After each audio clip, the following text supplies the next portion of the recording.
So God is a builder. He knows how to draw up a blueprint. He knows what he wants.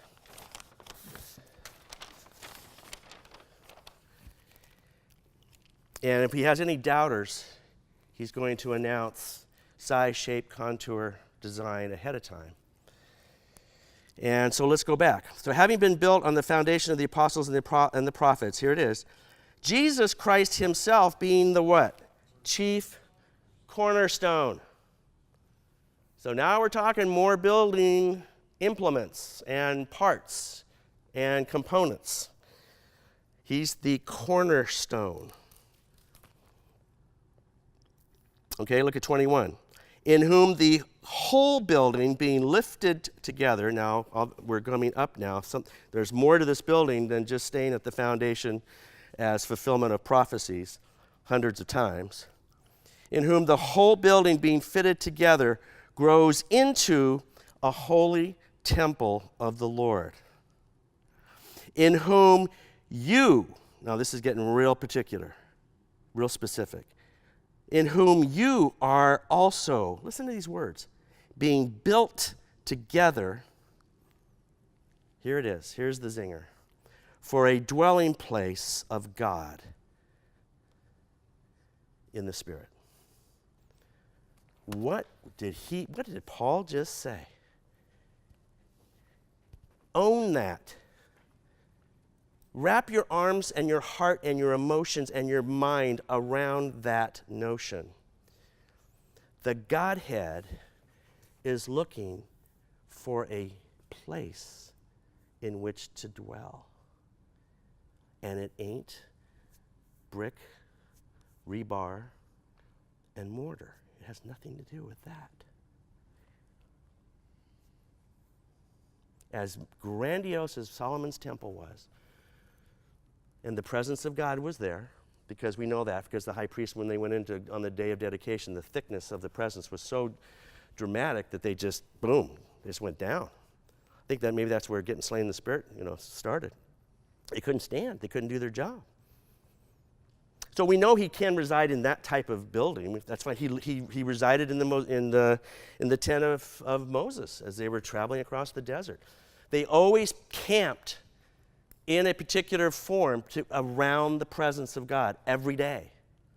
And the Levites, it was their job to set it up so that had the right environment so the presence of God would be there. By the way, if you took an aerial view of that, kind of interesting, the 12 tribes. Yeah, go ahead. It's a cross. Because they had specific instructions how in each tribe, where they were supposed to camp every single night. And if you had an aerial view looking down at that, you'd be seeing a cross. Coincidence? I don't think so. Not after we look hundreds of times at this. So God's building a building here. Now, let's go back to an Old Testament reference, and let's see. God's going to ask some questions here. He's asking some questions. They're not rhetorical. They really aren't. Okay, so let's go back to Isaiah 66.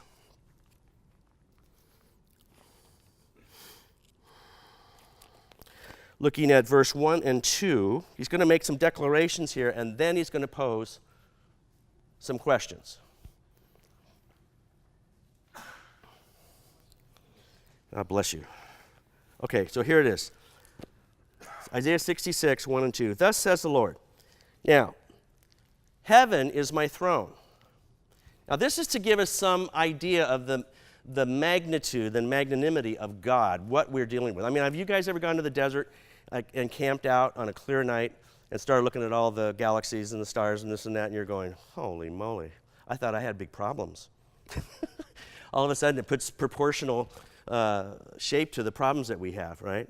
God, I've got a big God. Thank God he can help me fix them. So heaven is my throne and earth is my footstool, right? That's the declaration. That's big. That's a big God, all right? Now, he asked the first question. Where is the house that you will build for me? Now keep in mind Ephesians 2:20, what we just learned about the building project. They're looking for a dwelling place, right? That's what we just learned. Now here's Old Testament declaration of God saying, hey, I know who I am. I know where I sit. I know how I control and create, bless.